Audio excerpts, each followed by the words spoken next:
Thank you for having me. A lot of titles, but my current work is as you said, as a financial crime specialist, being a money laundering officer for certain for different entities at OVF.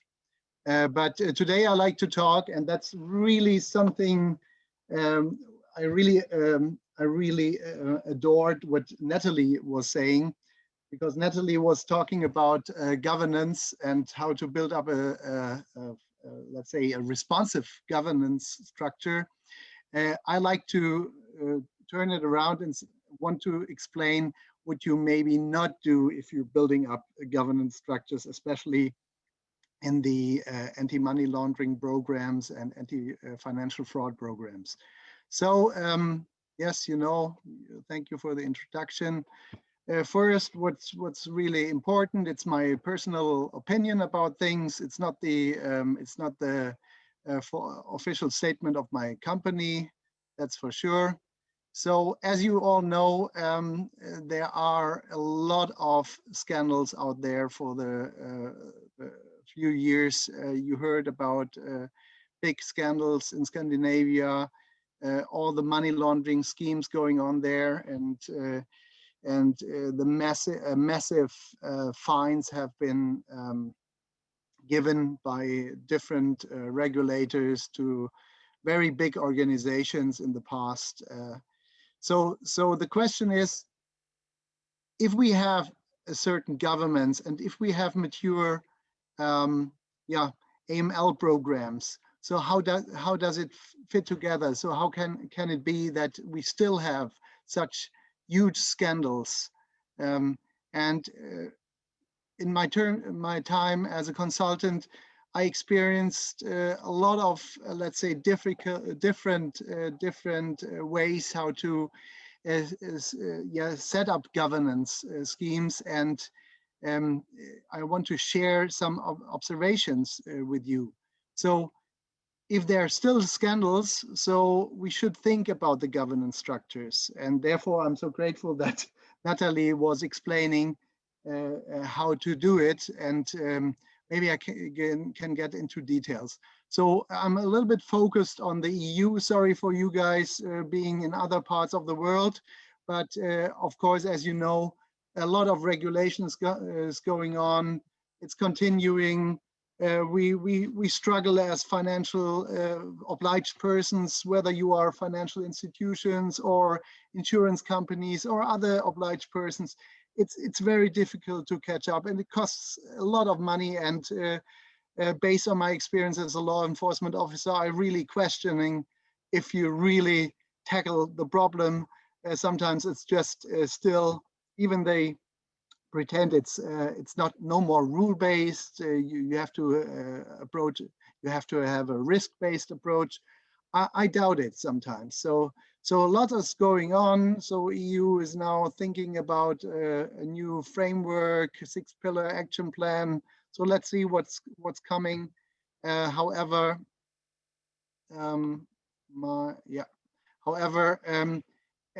just to explain the basic principles. So as a money laundering reporting officer, the regulator is asking you of course, to understand your organization, and it all starts with your anti-financial crime, and fraud is of course included in that, with a risk analysis. With a risk analysis, that's the basic understanding of the government and the regulators. Then you know the risks, and with your risk-based approach, you tackle the risks. And of course, you need first, second, and third line defense measures to apply, and then at least the regulators and the supranational, the FATF, they think then you have to apply second line of defense controls, so controls with a financial crime organization, also controls on the first line of defense, and of course you need the internal audit as the third line of defense, and then it should work. Yeah. So in order to do that, of course, a money laundering reporting officer, even a group money laundering reporting officer, is challenged. Sorry to be too quick. So he's challenged to have the appropriate knowledge, of course. So in-depth knowledge about the regulations, in-depth knowledge about the organization, the processes, how everything fits together. And of course, with that team you got, you have to deal with the management. Management needs to understand. And in order to give the framework, you have policies and training, and would be good to have a budget, and at least, not at least, but it's all about data. And now we're coming back to all the other speakers, which are more technical driven. And what I really adore is what Partha was saying. Partha was saying fraud solutions should not work in silos, and that's one little part of the problems I like to tackle and to discuss with you. So what we often saw, or what I have seen with my own consulting company in the past, is it starts with a lack of knowledge of the stuff which is heading or at least working in the AML organization. This shouldn't be the case, but in large organizations, it's difficult to find the right people and to pay them. And second, knowledge of the management. If the management doesn't understand how necessary those safeguards are, it's difficult to get the safeguards in place. What I also saw is a lot of tick the box exercises to please the regulator, checklists, all maybe a kind of show off for auditors. Most times it works, and therefore we have the scandals, because you're really not seeing the real risks sometimes, because you just tick the box and nobody thinking about the real risks or the workarounds. A internal fraudster has created to get the illicit money out. So we have too many policies in general. Policies, and I think Natalie was saying it, if a policy is not tailored to the audience, it doesn't make sense, and it doesn't work. Okay, and then of course the training, and I will come to that. So what I really like in former times, the David Letterman late night show, they had the top 10 of the. So Kartika, can you please stop talking? It's a little bit anyway. So hopefully everybody can hear me. So my personal top 10 of errors and misunderstanding by creating and maintaining anti-financial crime programs. So first of all, it starts with the appointment of the group money laundering reporting officer or the compliance decision maker. So if somebody in the company is available and he has maybe a good track record in other areas, but he will be appointed because everybody knows him, everybody trusts him, maybe it's not the best idea. So you need a real professional guy at the top. So, and the argument to upskill the guy and having right stuff underneath is many times will not work. So even or even more if it's an autocratic type. Second myth, legal professional, a lawyer is the preferred candidate for heading the anti-financial crime team. Well, it makes sense to have somebody to interpret a law, but there are so many skills which you need to understand the organization and to establish the right governance. So, as you heard from other speakers, IT knowledge, that's the key thing, I guess, for the future. So of course you need to interpret the law and some regulations and all the other nice stuff which you have to adhere to, but you need to understand the infrastructure, the IT infrastructure, because it starts with the data. Then you need social skills. If you want to train people, you need to get it over to them in a way that they understand. Otherwise, it doesn't make sense. Organization knowledge, I already talked about.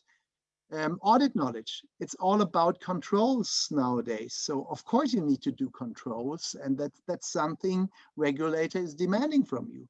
So even to execute correct and efficient controls is the key, not ticking the box. And one experience which will be, let's say, supportive is to know the regulator and to know the law enforcement. So that's something which is nice. Of course, maybe the other skills are more dominant, but this is also very helpful to, especially if you have issues and you need to talk to the regulator. It's really helpful to understand their needs. Myth number 3, AFC program is watertight and easy to use. So do it with checklists. Yeah, you can save money, just hire some stuff which is not very educated and give them the right structure and they will do. That's causing the problem, I guess. If people don't understand what they're doing, and I worked for PwC and KPMG, and the young folks, they got training, they did what they had to do, but sometimes they didn't understand. And even from the audit side, it's really important to understand the full picture in order to identify risks.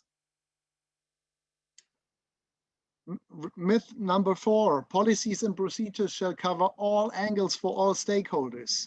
So I see in very big organizations, multiple departments, compliance departments, writing their own policies. They don't speak to each other. And then you have a stock of, let's say, 50 or even 200. I came across 200 policies for one organization. And who should read that? Who should understand? Who should adhere them? So it's absolutely something I would scrutinize as a regulator because it doesn't work.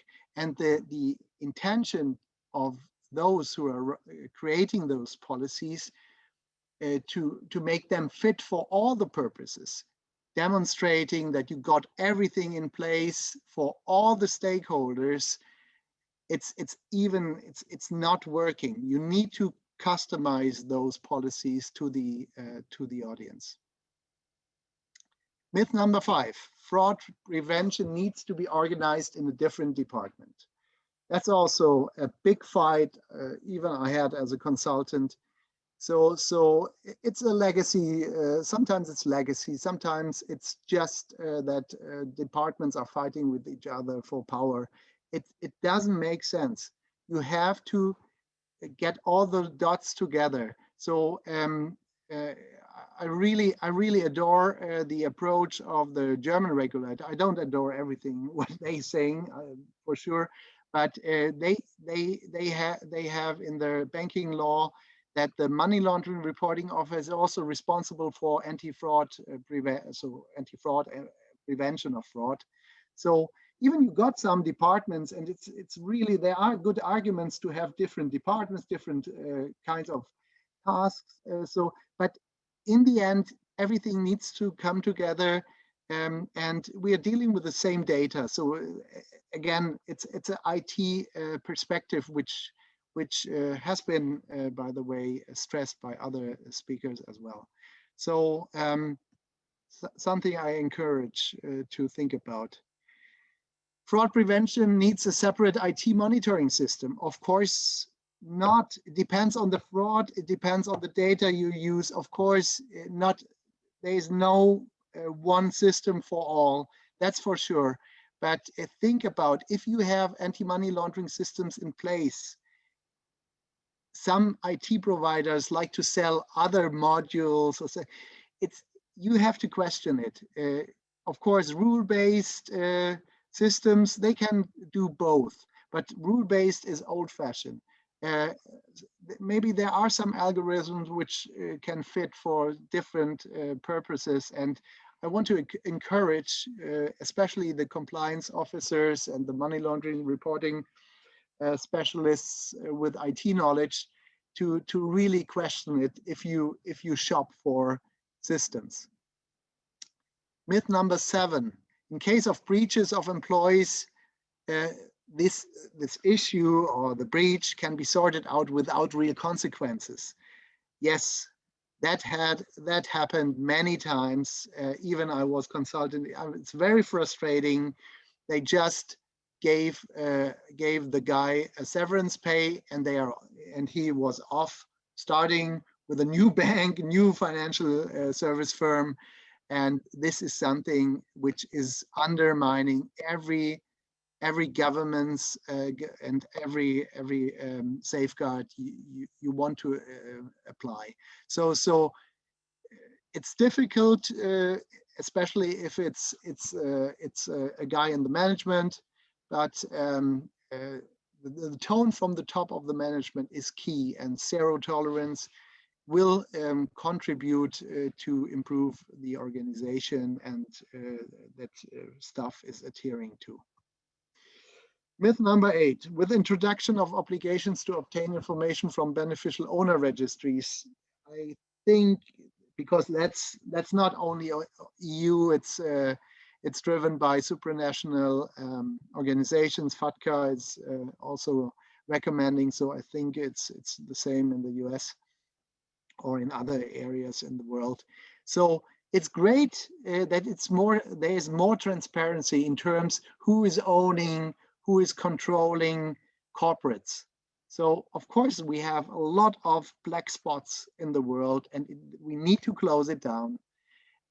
But how, for example, the EU is doing it, having this kind of, you need a transparency register, that's a nice idea, but in practice, the corporate needs to enter the real ownership information. And imagine, and I know from former work as a police officer, law enforcement officer, organized crime. So imagine the head of organized crime, they'd say, oh, we have some bogus firms everywhere. We work with lawyers and want to prevent real ownership. But with a transparency register, oh, we need to enter our information. So it's really something which is annoying, and it's not cost efficient. And we need, as obliged persons, to be, let's say, working maybe with the banking associations or insurance associations to influence the regulator and governments to set up another, let's say, safeguard, because and that's what they're trying to do. It starts with the notary offices. They need to be obliged. It starts with the registration office to ask the right questions, to get the documents in place. So this is something which is really costing a lot of money, a lot of efforts, a lot of staff needs to deal with it. Myth number 9, and we only have 10 myths in this session. Anti-crime fraud, anti-financial crime monitoring systems, they are as good as the data entered. And what I saw, and I think especially the vendors, the IT vendors will agree, if their clients are not able to cleanse or to have adequate data for those wonderful algorithms, it doesn't work. And I saw many cases of IT projects where nobody was thinking about data quality assessments nor data cleansing, and it's crazy to forget that in terms of implementation of any IT system, fraud or money laundering related detection systems. So number 10, we almost made it. IT monitoring systems can manage by central head office. That's also something. It saves money. It helps to have the same level playing field.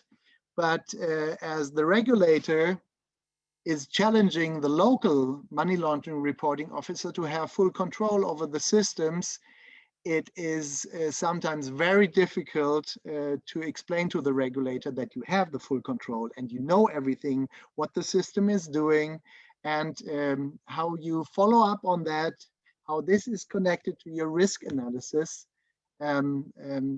It's something where there is a gap, and I can encourage all the IT system firms to have this kind of administration module in place, so the local, the user, the local money laundering reporting officer is as well able to understand and to get out of reports out. So he's not only he's not challenged to always go to the head office if he wants to have some further information how the system is working.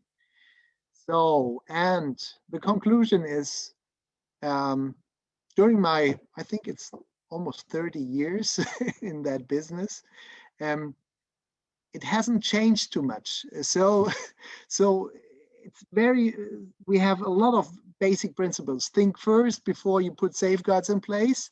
Do you have the time for it? Do you have the right budget for it?